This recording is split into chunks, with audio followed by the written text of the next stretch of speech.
EPS 95 minimum పెన్షన్లో జరిగిన అన్యాయానికి ఓ EPS 95 pensioner యొక్క ఆవేదనను తెలియజేస్తున్నాడు. ముఖ్యంగా ఆయన ఈ విధంగా చెప్తున్నాడు. ఎంప్లాయీస్ రిప్రజెంటేటివ్స్ చాలామంది సీబీటీలో ఉన్నప్పటికీ కూడా ఈ మినిమం పెన్షన్ పెంచలేకపోయారని ఆవేదన తెలియజేస్తున్నాడు.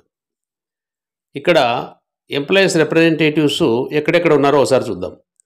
భారతీయ మజ్దూర్ సంఘ్ నుంచి ఒకరు, హిందూ మజ్దూర్ సంఘ్ నుంచి ఒకరు, centre of Indian trade unions నుంచి ఒకరు, ట్రేడ్ యూనియన్ కోఆర్డినేషన్ సెంటర్ నుంచి ఒకరు, సెల్ఫ్ ఎంప్లాయిడ్ ఉమెన్స్ అసోసియేషన్ నుంచి ఒకరు సిబిటి మెంబర్గా, national front of Indian trade unions నుంచి ఒకరు సిబిటి మెంబర్గా, ఇంతమంది ఉన్నప్పటికీ కూడా ఈపీఎస్ 95 పెన్షన్ను కనీసం 1,000 రూపాయల నుంచి 7,500 రూపాయల వరకు కూడా పెంచలేకపోయారు. ఇక్కడ కనీసం స్టేట్ గవర్నమెంట్ ఇస్తున్న 4 లేక 5,000 రూపాయల వృద్ధాప్య పెన్షన్ వరకైనా పెంచలేకపోయారు. ఓ 70 ఏళ్ళ పైబడిన పెన్షనర్ యొక్క దీనగాథ ఇది. ఆయన మాటల్లోనే విందాం. 1948లో పుట్టిన సంఘాలు ఇవన్నీ. దేశంలో అతిపెద్ద ట్రేడ్ యూనియన్స్ ఇవే. మామూలుగా అన్ని ఉన్నాయి, చిన్న చిన్న మస్తుగా ఉన్నాయి. అవన్నీ కూడా ట్రేడ్ యూనియన్స్ కావు. ట్రేడ్ యూనియన్లు బలంగా పడబడినాయి కార్మికుల కోసం, కార్మికుల సంక్షేమం కోసం, కార్మికుల పుట్టినెళ్ళు దాంట్లో చెప్పుకునే కోసం ఈ సంఘాలు.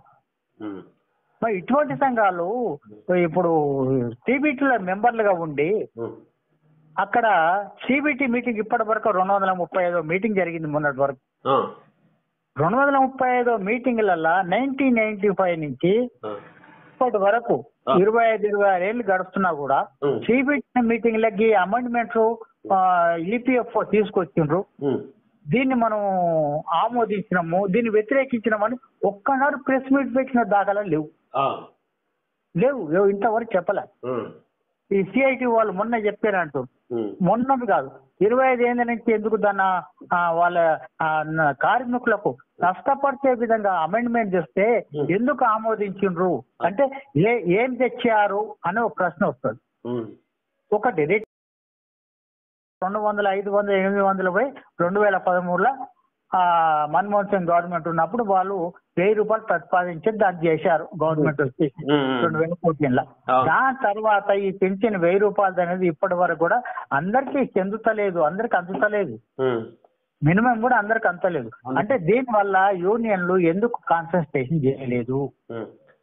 అక్కడ మళ్ళా సిబిటిలో ఎందుకు వీళ్ళు ప్రశ్నలు లేవత్తనేది అంటే ఒక్కొక్క సిబిటి మీటింగ్ జరిగిందంటే పెద్ద పెద్ద స్టార్ హోటళ్లలో జరుగుతాయి, లక్షల కొద్ది రూపాయలు హెచ్చిస్తారు, మన పైసలే అవి.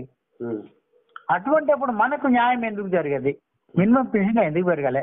ఈపీఎస్ 95లా ఎందుకు మనకు నష్టం జరిగింది అంటే ప్రధానంగా ఈపీఎఫ్ఓ చేస్తున్న దానికి వీళ్ళకు అడ్డుకట్ట వేయకుండా వీళ్ళు కూడా ఎందుకు ఆమోదిస్తున్నారు? సంఘాల తరఫున ప్రతినిధులు ఉన్నారు కదా, వాళ్ళు ఎందుకు దాన్ని ఆమోదిస్తున్నారు? తర్వాత ఎందుకు వ్యతిరేకిస్తలేరు? ఎందుకు పెంచే విధాన మార్గాలు అన్వేషిస్తలేరు? అన్వేషించాకనే కదా ఇప్పుడు 26 ఏళ్ళు గడుస్తుంది. నేను రిటైర్డ్ అయితే నాకు 2,300 రూపాయలు వస్తుంది. 2013లో రిటైర్డ్ అయ్యాను. ఆ 2000 ఇప్పుడు మన స్టేట్లలో కనీసం ఇప్పుడు మొన్న 4,000 రూపాయలు చేశాడు వృద్ధాప్య పింఛను. ఇప్పుడు తెలంగాణలో 2,000 చదరం 3,000 ఉంది.